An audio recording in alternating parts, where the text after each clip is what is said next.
நடிகை தானே, நடிகைங்க தானே, என்ன இந்த நடிகை பேர் சொன்னா என்ன அஃபெக்ட் ஆயிட போகுது அப்படிங்கிற மாதிரி ஒரு ஸ்டேட்மெண்ட் சொல்லிட்டாரு.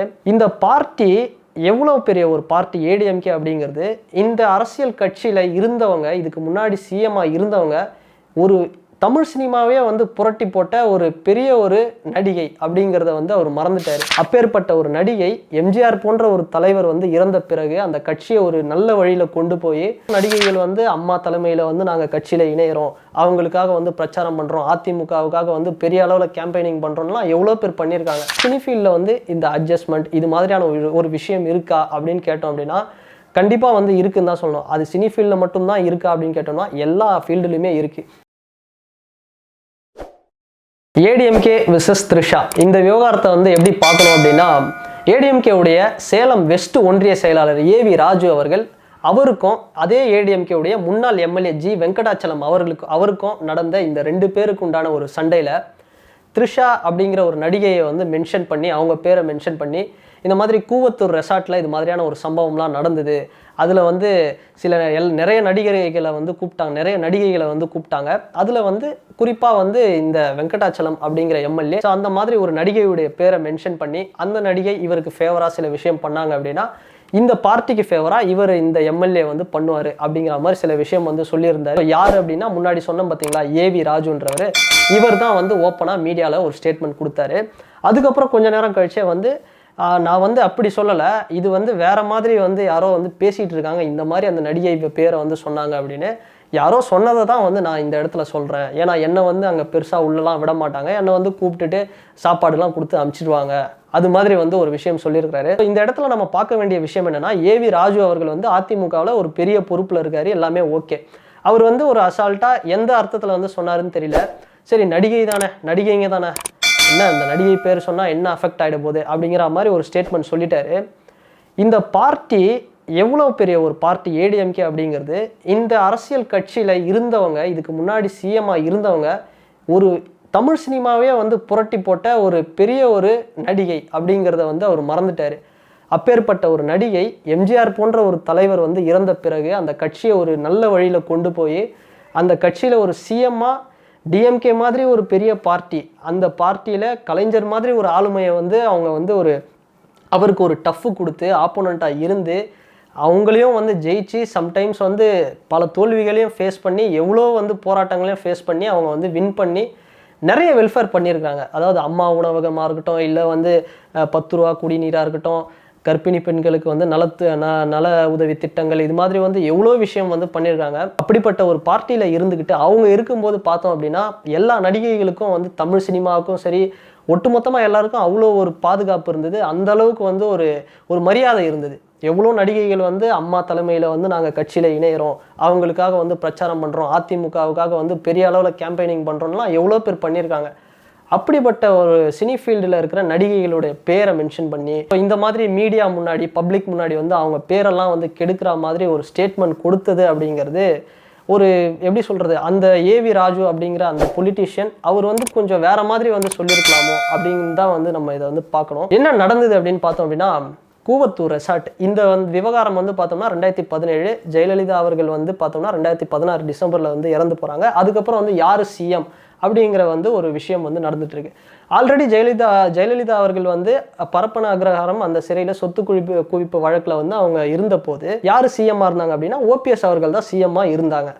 அப்போது அதுக்கப்புறம் ஜெயலலிதா அவர்களுடைய மறைவுக்கு பிறகு என்ன ஆகுது அப்படின்னா, இந்த இடத்துல தான் வந்து சசிகலா அவர்கள் வந்து சிஎம் ஆக போகிறாங்க அப்படிங்கிற மாதிரி ஒரு பேச்சு வந்தது. ஆனால் அவங்க பார்த்தோம் அப்படின்னா ஒரு எம்எல்ஏவாக இல்லை, அவங்க வந்து அஃபிஷியலாக வந்து எலெக்ஷனில் கண்டெஸ்ட் பண்ணல, வின்னும் பண்ணலை, பவரும் இல்லை அப்படிங்கிறதுனால அவங்க என்ன பண்ணாங்க, ஒரு பிரச்சனை வருது, அதாவது சசிகலாவா இல்லை ஓபிஎஸ்ஸா இல்லை அப்படிங்கிற மாதிரி ஒரு நிறைய 2-3 டீமாக வந்து உடையிறாங்க. அந்த டைமில் தான் சசிகலா அவர்கள் பார்த்தோம் அப்படின்னா எடப்பாடி பழனிசாமி அவர்களை தான் வந்து ஒரு சிஎம்மாக வந்தால் நல்லாயிருக்கும் அப்படிங்கிற மாதிரி வந்து விரும்புகிறாங்க. அந்த டைமில் தான் இந்த கூவத்தூர் ரெசார்ட்டில் என்ன பண்ணுறாங்க, ஒரு 100 எம்எல்ஏக்களை வந்து கொண்டு போய் அந்த இடத்துல வச்சு அவங்களுக்கு தேவையான விஷயங்கள்லாம் வந்து இந்த மாதிரி வந்து ஃபேவர் பண்ணி தந்தால் இந்த ஒரு எப்படி சொல்கிறது, ஒரு ஹார்ஸ் ட்ரேட், அந்த குதிரை பேரம் மாதிரி சில விஷயங்கள்லாம் வந்து நடக்குது அந்த இடத்துல. அப்போ தான் வந்து மீடியாவில் சில ரிப்போர்ட்டர்ஸ்லாம் என்ன எழுதுறாங்க அப்படின்னா, அந்த இடத்துல வந்து நிறைய ட்ரக்ஸு, ஃபாரின் சிகரெட்ஸு, ஃபாரின் சரக்கு, மாடல்ஸு, இது மாதிரி வந்து நிறைய ஆக்ட்ரஸ், இது மாதிரியெல்லாம் வந்து இது மாதிரி ஒரு கெட் டுகெதர், இது மாதிரி பார்ட்டியெல்லாம் வந்து நடந்துச்சு, அது மாதிரி வந்து ஒரு அரசல் புரசலாக வந்து எழுதுறாங்க. ஸோ அந்த விஷயத்தை தான் வந்து இவர் கொஞ்சம் யாரோ ஒருத்தவங்க வந்து பேசிகிட்டு இருந்தாங்க, இந்த மாதிரி பேசிகிட்டு இருந்தாங்க, இதில் வந்து ஒரு நடிகரும் முன்னாள் அரசியல் கட்சி தலைவருமான ஒருத்தருடைய பேரும் வந்து இதில் வந்து அடிப்பட்டது, அவர் தான் இதெல்லாம் அரேஞ்ச்மெண்ட்ஸ் பண்ணி கொடுத்தாரு, அந்த மாதிரி வந்து இவரும் வந்து சில ஸ்டேட்மெண்ட்டை ஓப்பனாக மீடியாக்கிட்டே வந்து சொல்லியிருக்கிறாரு. இந்த மாதிரி வந்து ஏவி ராஜு அப்படிங்கிறவர் மீடியாவில் ஓப்பனாக சொன்னார். அவருக்கு வந்து அந்த வெங்கடாச்சலம் அப்படிங்கிற எம்எல்ஏக்கும் உண்டான பிரச்சனை என்ன, அந்த எம்எல்ஏ வந்து எவ்வளோ ஸ்கேம் பண்ணார், அப்புறம் இவருக்கும் ஏவி ராஜு அவர்களுக்கும் எடப்பாடி பழனிசாமி அவர்களுக்கும் வந்து என்ன பிரச்சனை, இதெல்லாம் வந்து அப்படியே வந்து சொல்லிகிட்டே வந்தார். இந்த இடத்துல தான் நடிகை த்ரிஷாவுடைய பேரை வந்து மென்ஷன் பண்ணி இந்த மாதிரி நிறைய ஆக்ட்ரஸும் வந்து நிறைய பேர் வந்தாங்க. ஸோ இந்த மாதிரி பட்டும் போடாமல் சில விஷயம் வந்து சொல்லியிருக்கிறாரு. ஸோ இவர் வந்து சொன்ன மோட்டிவ் என்ன அப்படின்னு பார்த்தோம் அப்படின்னா, இவருக்கும் அந்த கட்சியில் இருக்கிற சில பேருக்கு வந்து பிரச்சனைங்கிறதுனால ஏதோ வந்து இவர் வந்து சொல்லணுமே அப்படிங்கிறதுக்காக சொன்னதாக தான் வந்து இதை நம்ம எடுத்துக்கணும். ஏன்னா ஜென்ரலாக பார்த்தோம் அப்படின்னா, நம்ம தமிழ் சினிமாவில் ஒரு காமெடி எடுத்துக்கிட்டோம் அப்படின்னாலும், ஒரு படத்தோட டைட்டில் எடுத்துக்கிட்டாலும், ஒரு முன்னணி நடிகை பேரை சொல்லணும் அப்படின்னாலும், நம்ம வந்து ஜென்ரலாக சொல்கிறது வந்து த்ரிஷால்னா நயன்தாரா, த்ரிஷால்னா திவ்யா, இந்த மாதிரி த்ரிஷா அப்படிங்கிற பேரை தான் வந்து எடுத்தோடனே சொல்லுவாங்க. ஸோ அப்படி கூட வந்து இவர் வந்து ஒரு மேம்போக்காக வந்து சும்மா ஏதோ சொல்லணுமே அப்படிங்கிற மாதிரி த்ரிஷாவுடைய பேரை சொல்லியிருக்கலாம் அப்படின்னு கூட வந்து இதை நம்ம எடுத்துக்கலாம். ஸோ இதெல்லாம் பார்த்தோம் அப்படின்னா ஒரு நடந்து முடிஞ்ச விஷயம். அதுக்கப்புறம் அவரும் வந்து இன்னொரு வீடியோ வந்து போட்டார். இதுக்காக வந்து த்ரிஷா சைட்லேருந்து அவங்களும் வந்து லீகலாக நான் சில நடவடிக்கை எடுக்கணும் அப்படின்னு சொல்லியிருந்தாங்க. அப்புறம் நடிகர் சங்கத்திலையும் வந்து இதுக்காக வந்து த்ரிஷாக்காக வந்து குரல் கொடுத்துருக்காங்க. அண்ட் சேரன் அவர்கள் என்ன சொன்னார் அப்படின்னா, இதை வந்து கடுமையாக வந்து ஒரு நடவடிக்கை எடுக்கணும், அவர் எந்த ஆதாரத்தில் வந்து ஏவி ராஜு அவர்கள் சொன்னார், இது மாதிரியும் வந்து சில ஸ்டேட்மெண்ட்லாம் சொல்லியிருக்காங்க. ஸோ இந்த விஷயம் அப்படிங்கிறது இது மாதிரி வந்து போயிட்டுருக்கு. இது வந்து நடந்து முடிஞ்ச ஒரு கதை தான். அதுக்கப்புறம் வந்து எடப்பாடி பழனிசாமி அவர்கள் வந்து சிஎம் ஆனார். அதுக்கப்புறம் அவங்க ஆட்சி முடிஞ்சு, அதுக்கப்புறம் டிஎம்கே வந்து, அதுக்கப்புறம் வந்து அடுத்த எலெக்ஷன், லோக்சபா எலெக்ஷன் வரப்போகுது, அடுத்து சட்டமன்ற தேர்தல் வரப்போகுது, இது மாதிரி நிறைய விஷயம் போயிட்டு இருக்கும்போது இப்போ இந்த கூவத்தூர் விஷயத்தை வந்து இவர் எடுத்தார். ஓகே, இது எல்லாமே வந்து ஒரு முடிஞ்சு போன ஒரு விஷயம் இல்லை. ஒரு நடிகையுடைய பேரை எந்த ஆதாரமும் இல்லாமல் அவர் யாரோ ஒருத்தவங்க சும்மா பேசிகிட்டு இருந்த ஒரு ஏதோ ஒரு டீ கடையில் பேசுவாங்க பார்த்தீங்களா, அது மாதிரி பேசிகிட்டு இருந்த ஒரு விஷயத்தை எடுத்துகிட்டு வந்து இந்த மாதிரி சொன்னார் அப்படின்னு சொன்னது தான் இங்கே வந்து ஒரு பெரிய விஷயமா இருக்குது. ஜென்ரலாக சினி ஃபீல்டில் வந்து இந்த அட்ஜஸ்ட்மெண்ட் இது மாதிரியான ஒரு விஷயம் இருக்கா அப்படின்னு கேட்டோம் அப்படின்னா, கண்டிப்பாக வந்து இருக்குன்னு தான் சொல்லணும். அது சினி ஃபீல்டில் மட்டும்தான் இருக்கா அப்படின்னு கேட்டோம்னா எல்லா ஃபீல்டுலையுமே இருக்குது. நம்ம வந்து ஐடி ஃபீல்டு எடுத்துக்கிட்டாலும் சரி, இல்லை போலீஸ் டிபார்ட்மெண்ட்டை எடுத்துக்கிட்டாலும் சரி, அதில் வந்து மேலதிகாரி அவங்களுக்கு கீழே இருக்கிற பெண் அதிகாரிகளுக்கு வந்து இது மாதிரி அட்ஜஸ்ட்மெண்ட்டு, இது மாதிரி ஃபேவராக சில விஷயம்லாம் வந்து கேட்டதாகவும், அவங்க வந்து அதுக்கு மறுப்பு தெரிவித்து அவங்க வந்து சில பேர் தற்கொலை பண்ணிக்கிறதாகவும் எவ்வளோ வந்து நியூஸ் வந்து நம்ம படிச்சிருக்கோம். அது மாதிரி வந்து எல்லா ஃபீல்டுலேயும் பெண்களுக்கு வந்து இது மாதிரியான விஷயங்கள் வந்து நடந்துக்கிட்டு தான் இருக்குது. இதில் வந்து சில பேர் அவங்க எஸ் சொல்கிறதும், அது மூலமா அவங்க வந்து ஒரு பெனிஃபிட் அடையிறதும், இல்லை அவங்க வந்து நோ சொல்கிறதும், நோ மீன்ஸ் நோ, இது மாதிரியான விஷயங்கள் எவ்வளோ இருக்குது. இங்கே என்னென்னா ஜென்ரலாக வந்து பார்த்தோம் அப்படின்னா எல்லாருமே என்ன நினைக்கிறாங்க அப்படின்னா, ஆக்ட்ரஸ்லாம் வந்து இவங்கெல்லாம் வந்து ஒழுக்கமாக வாழ்ந்துட்டுருக்காங்களா, ஆக்டர்ஸ் எல்லாம் வந்து ஒழுக்கமாக வாழ்ந்துட்டுருக்காங்களா, இவங்களோட லைஃப்பெல்லாம் என்ன, இது மாதிரியான விமர்சனம் வந்து ஜென்ரலாக வைக்கிறது தான். இப்போ இவர் சொன்ன இந்த விஷயம் எப்படி இது வந்து தாக்கத்தை ஏற்படுத்தும் அப்படின்னா, கொஞ்சம் பார்த்து பேசியிருக்கலாம். அதாவது ஒரு ஆக்ட்ரஸ் அவங்க 25 வருஷமாக வந்து இந்த ஃபீல்டில் இருக்காங்க, ஒரு சைட்லேருந்து வந்தாங்க. இன்றைக்கி விஜய் சேதுபதி எப்படியோ ஒரு சைட்லேருந்து வந்து ஒரு முன்னணி நடிகராக இருந்திருக்காரு, அது மாதிரி த்ரிஷா அவர்கள் வந்து ஒரு சைட்லேருந்து வந்து எந்த ஒரு இதுவும் இல்லாமல், பேக்ரவுண்டும் இல்லாமல் அவங்களோட முயற்சியில் தான் வந்து ஓரளவுக்கு வந்து பெரிய அளவில் வந்திருக்காங்க. அதுக்கப்புறம் பல படங்கள் அவங்க வந்து நடித்தாங்க. அதுக்கப்புறம் நிறைய தோல்வி படங்கள், அவங்க வந்து கரியரே முடிஞ்சிருச்சு அப்படின்னு சொல்லும்போது அதுக்கப்புறமும் கம்பேக் கொடுத்து இன்றைக்கி ஒரு பெரிய லெவலில் இன்றைக்கும் வந்து சூப்பர் ஸ்டார் கூட, அஜித் சார் கூட, விஜய் சார் கூட பெரிய பெரிய ஆட்கள் கூட வந்து படம் பண்ணிகிட்ருக்காங்க. அந்த அளவுக்கு அவ்வளோ ஃபாலோவர்ஸ் இருக்காங்க. ஸோ இந்த சினிமா அப்படிங்கிற ஒரு விஷயத்தையும் தாண்டி அவங்க வந்து இந்த பெட்ஸு, ரோட்டில் இருக்கிற ஸ்ட்ரீட் டாக்ஸு, இதுக்கெல்லாம் வந்து உதவி பண்ணுறது, அண்ட் அவங்க வந்து பர்சனலாக வந்து யோகா, இது மாதிரியான விஷயங்கள் எவ்வளோ விஷயங்கள் வந்து அவங்க பண்ணிகிட்ருக்காங்க. ஸோ அப்படி ஒரு பெரிய ஒரு ஐக்கானாக இருக்காங்க. அவங்களுடைய ஃபாலோவர்ஸ்க்கெலாம் வந்து என்ன மாதிரியான ஒரு தாக்கத்தை ஏற்படுத்தும், இதெல்லாம் வந்து அவங்களுடைய இமேஜை எப்படி இது ஸ்பாயில் பண்ணும், இதெல்லாம் இல்லாமல் அவர் வந்து சொன்ன இந்த விஷயம் வந்து பொலிட்டீஷியனுக்கு இருக்கிற ஒரு இம்மெச்சூரிட்டியான ஒரு ஸ்டேட்மெண்ட்டாக தான் இதை வந்து நம்ம எடுத்துக்கணும். So at the same time அப்போ வந்து இது மாதிரியான விஷயங்கள்லாம் வந்து நடக்காதா அப்படின்னு வந்து கேட்டோம் அப்படின்னா, இதுதான் முன்னாடி சொன்ன மாதிரி தான் இந்த அட்ஜஸ்ட்மெண்ட்டு, இந்த ஃபேவராக இந்த மாதிரி பண்ணுற விஷயம்லாம் எல்லா இடத்துலையுமே வந்து நடந்துக்கிட்டு தான் இருக்குது.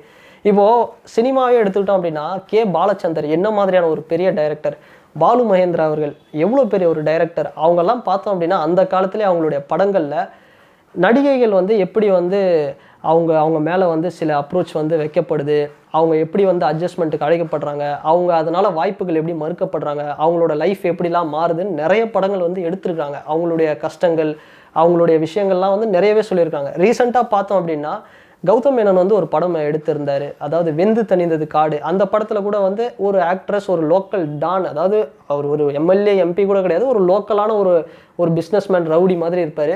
அவருக்கு வந்து ஒரு ஆக்ட்ரஸை வந்து இது பண்ணுற மாதிரி காமிச்சிருப்பாங்க. ஒரு சினி ஃபீல்டில் இருக்கிறவங்களே வந்து இது மாதிரியான விஷயங்களை வந்து ரொம்ப ஓப்பனாக காமிச்சிருந்தாங்க.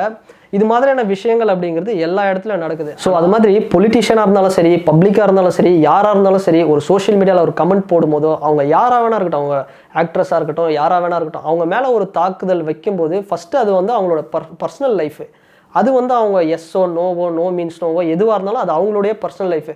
அதை வந்து எந்த ஒரு ஆதாரமும் இல்லாமல் அதை வந்து கேவலப்படுத்துகிற விதமாக நிறைய விஷயம் வந்து புரிஞ்சுக்கணும். என்னென்னா, எவ்வளோ ஆக்ட்ரஸ், எவ்வளோ ஹீரோயின்ஸ் வந்து நல்லா ஹேண்ட்ஸமாக, நல்லா டாப் லெவலில் இருக்கிற, நல்லா சூப்பராக இருக்கிற நடிகர்கள் கிட்ட கூட அவங்க வந்து அதுக்கு நோ சொல்லி, இல்லை இது மாதிரிலாம் வந்து நான் அட்ஜஸ்ட் பண்ண முடியாதுன்னு சொல்லி, அவங்களுக்கு பட வாய்ப்பே இல்லாமல் அவங்க போய் வேற ஒரு கல்யாணம் பண்ணிக்கிட்டு குழந்தை பெற்றுக்கிட்டு, இல்லை அவங்க கரியரே வேணான்னு சொல்லி தூக்கி போட்டு போனவங்களும் எவ்வளோ இருக்காங்க. ஏன் இதே இந்த சினி ஃபீல்டில் கிடைக்கிற வாய்ப்பில் நம்ம திறமையை காட்டணும், நல்ல மனிதர்கள் வந்து இங்கேயும் இருக்காங்க அப்படின்னு ஜெயிச்சவங்களும் எவ்வளோ பேர் இருக்காங்க. ஸோ அது மாதிரி ஒட்டுமொத்தமாக இந்த நடிகைகள்லாம் எப்படி தான், இவங்கெல்லாம் எப்படி தான் அப்படிங்கிற மாதிரி சொன்ன ஒரு விஷயம் இது வந்து யாரோ ஒரு டீ கடையில் சும்மா ஒரு 4 பெருசுங்க வந்து ஏதோ பேசிகிட்டு இருந்தால் ஏதோ பரவாயில்ல. ஆனால் ஒரு பொலிட்டிஷியனாக அவருக்கு எவ்வளோ ஒரு ரெஸ்பான்சிபிலிட்டி, ஏடிஎம்கே என்ன மாதிரியான ஒரு பார்ட்டி, எவ்வளோ பெரிய ஒரு பார்ட்டி, அவங்க இன்றைக்கி வந்து சின்ன சின்ன பசங்க எவ்வளோ எல்லாருக்கிட்டே வந்து ஒரு மொபைல் இருக்குது, ஒரு சோஷியல் மீடியா எல்லார் கையிலையும் இருக்குது. இவ்வளோ வருஷமாக இது மாதிரியான ஒரு பிரச்சனையே கிடையாது. ஆனால் அவர் சொல்லும்போது அந்த ஒரு விஷயத்த கொஞ்சம் வேறு மாதிரியோ, இல்லை ஒரு பேரை மென்ஷன் பண்ணாமல் இல்லை வேறு மாதிரி சொல்லியிருந்தாருன்னா இது இவ்வளோ பெரிய பிரச்சனை ஆக வேண்டிய அவசியமே கிடையாது. அண்டு இதெல்லாம் தாண்டி இன்னொரு விஷயம் சொல்லணும்னா, ஏடிஎம்கே பார்ட்டிக்குள்ளேயே பார்த்தோம் அப்படின்னா சின்ன சின்ன பிரச்சனைகள் நிறைய இருக்குது. ஸோ இப்படியே போச்சு அப்படின்னா அவங்களுடைய ஃப்யூச்சர் வந்து ஏடிஎம்கே என்ன ஆக போகுது. ஏற்கனவே பார்த்தோம்னா Sasikala team, EPS team, OPS team, இது மாதிரி நிறைய டீம் வந்து பிரிஞ்சிருக்காங்க. ஸோ இந்த ஒரு சண்டையினால தான் லாஸ்ட்டாக வந்து பார்த்தோம் அப்படின்னா 2019, 2021 எலெக்ஷனை வந்து லாஸ் பண்ணாங்க. ஸோ அதே சண்டை திரும்ப கட்சிக்குள்ளேயே வந்து திரும்ப வந்துகிட்டு இருக்கு. இந்த சண்டை அப்படிங்கிறது, இந்த பிரச்சனையும் இந்த சண்டையெல்லாம் வந்து எந்த அளவில் வந்து 2024 லோக்சபா எலெக்ஷனில் வந்து அவங்கள பாதிக்கும் அப்படிங்கிறது வந்து கொஞ்சம் யோசித்து அவர் பேசியிருக்கலாம். அண்ட் 2026 எலெக்ஷன்லையும் எந்த அளவுக்கு வந்து ஒரு பார்ட்டிக்கு வந்து இது பாதிப்பை ஏற்படுத்தும் அப்படின்னு சில விஷயங்களை வந்து அவர் யோசித்து பேசியிருந்தாருன்னா இன்னும் கொஞ்சம் பெட்டராக இருந்திருக்கும். அண்டு ஃபைனலி இந்த வீடியோட கன்க்ளூஷனில் என்னுடைய கருத்து என்ன அப்படின்னா, யாராக இருந்தாலும், அவங்க எந்த ப்ரொஃபஷனாக இருந்தாலும் ஃபஸ்ட்டு அவங்க வந்து ஒரு ஹியூமன், அவங்களுக்கான ஒரு மரியாதை அப்படிங்கிறத வந்து நம்ம கொடுத்தாகணும். அதுக்கப்புறம் அவங்களோட தனிப்பட்ட வாழ்க்கைங்கிறது அது அவங்களுடைய பர்சனல் லைஃபு, அது வந்து சரி தப்புன்றது அவங்களுடைய அந்த தனிப்பட்ட ஒரு முடிவு. அதை வந்து பொதுவாக இவங்கெல்லாம் வந்து இப்படி தான், அவங்கெல்லாம் அப்படி தான், இந்த குழப்பம்லாம் இப்படி தான் அப்படிங்கிறது கேவலப்படுத்துறது அப்படிங்கிறது இது நிச்சயமாக ஒரு பூமர்த்தனம் அப்படின்னு தான் சொல்லி ஆகணும். அண்டு இந்த வீடியோ பற்றின உங்களுடைய கருத்து, இந்த டாப்பிக்கை பற்றின உங்களுடைய கருத்து என்ன அப்படிங்கிறத இந்த கமெண்ட் செக்ஷனில் பதிவிடுங்க. அண்ட் இந்த வீடியோ உங்களுக்கு பிடிச்சிருந்தா லைக் பண்ணுங்கள், ஷேர் பண்ணுங்கள், கமெண்ட் பண்ணுங்கள், சப்ஸ்கிரைப் பண்ணுங்கள். அண்ட் வேறு ஒரு வீடியோவில் வேறு ஒரு கண்டென்ட்டில் நான் உங்களை பார்க்குறேன். பாய்.